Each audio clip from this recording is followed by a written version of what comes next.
Hi everyone, welcome back to another bass lesson in the Walking Jazz Standard Series.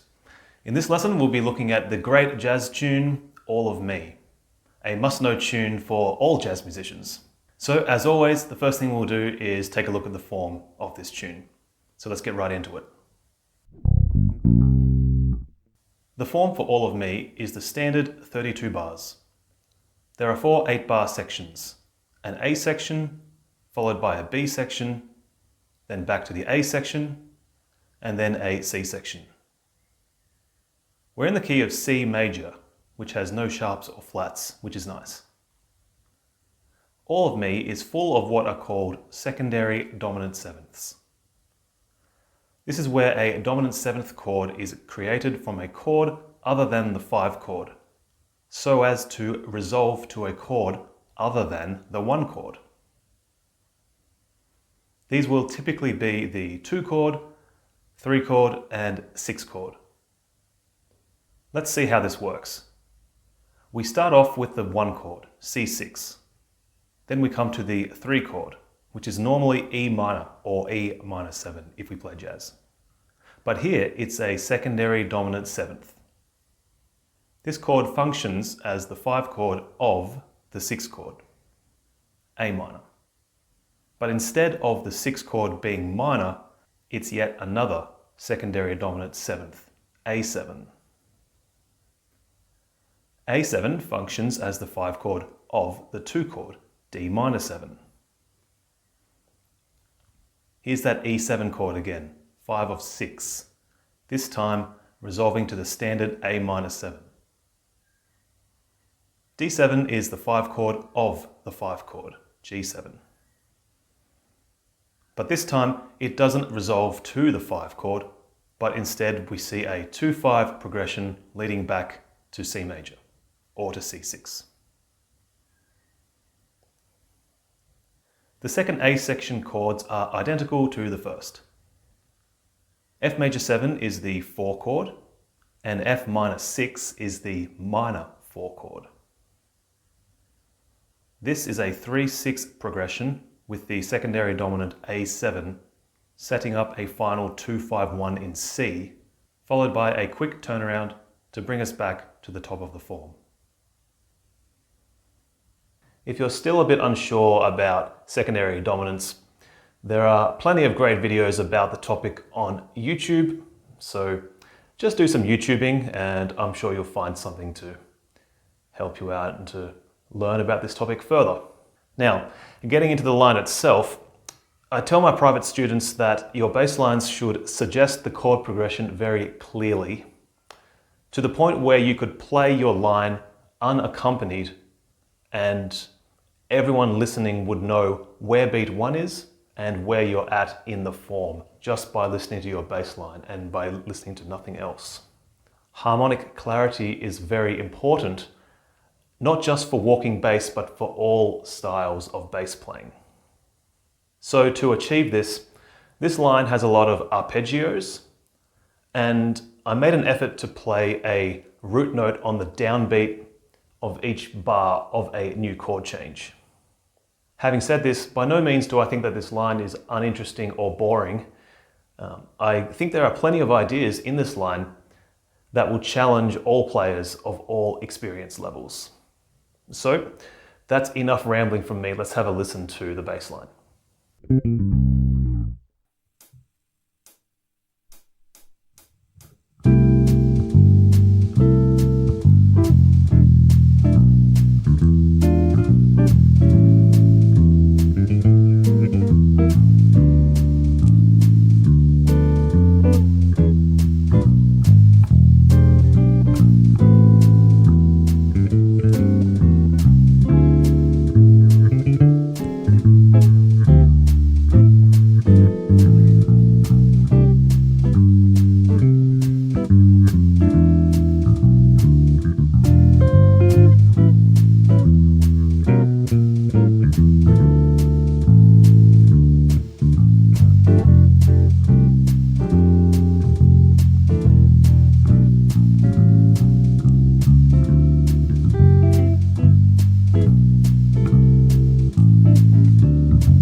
So let's break down this bass line, starting off with the two-feel chorus.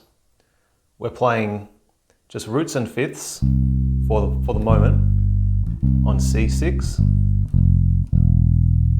and on E7.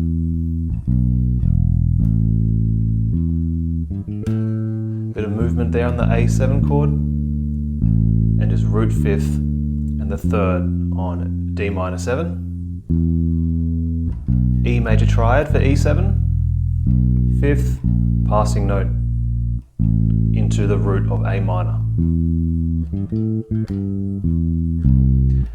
That's just going down A minor 7 arpeggio, open D string, shift, fifth, and two passing notes leading into the root, passing note into the fifth, and then back down to the root for D minor 7. And a walk up to the second half of the form. Let's keep going. So we're doing root and fifth, but now up the octave.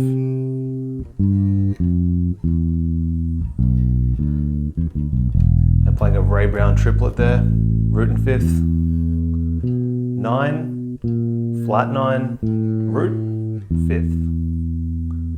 Back to roots and fifths. Walking down to F, root and fifth. Bit of a walk up. And then a big drop down to F sharp.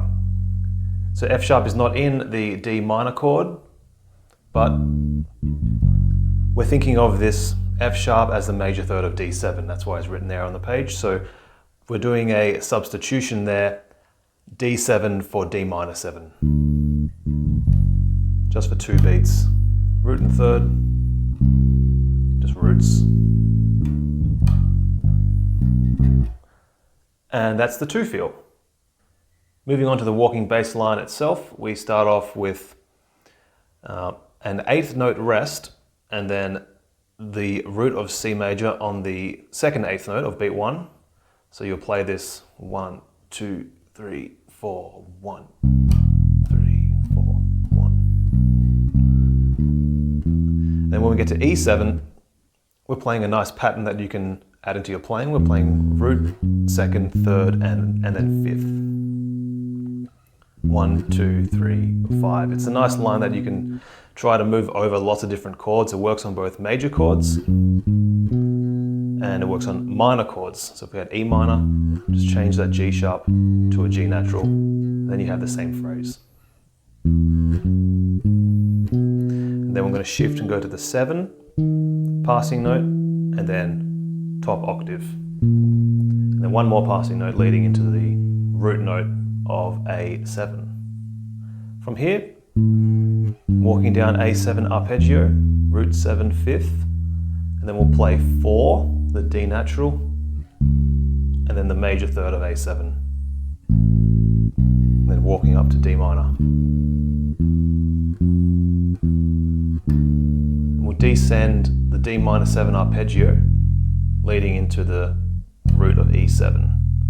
And now we'll just ascend the E7 arpeggio all the way up to this high B on the G string, and then a leading note or a passing note down into the root of A minor 7.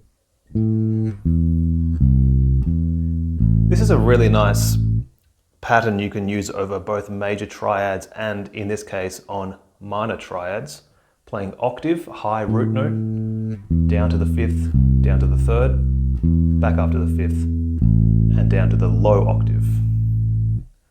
Sam Jones was a bass player that loved to use this phrase. He played it on Autumn Leaves over the G minor chord. Another great musician is Bach, and he liked to use this idea to end his pieces. So going from A minor, and then we're going to walk up to D7.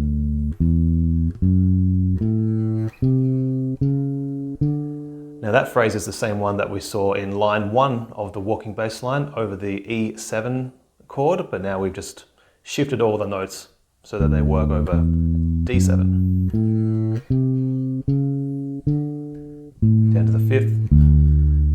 D minor, just root 5th octave, passing note, and a walk up on G7 to get to the root of C6.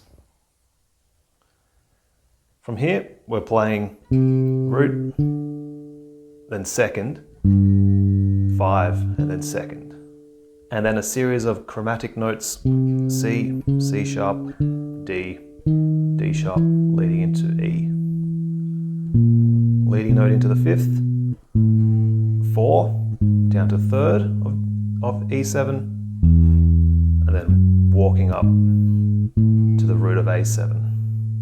5th, 9, flat 9, and then the root, and then a walk up to D minor 7. D minor 7 arpeggio descending, and then walking up to F major 7. Roots and fifths, just back and forth.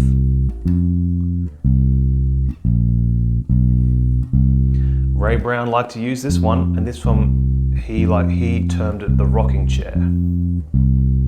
Just back and forth.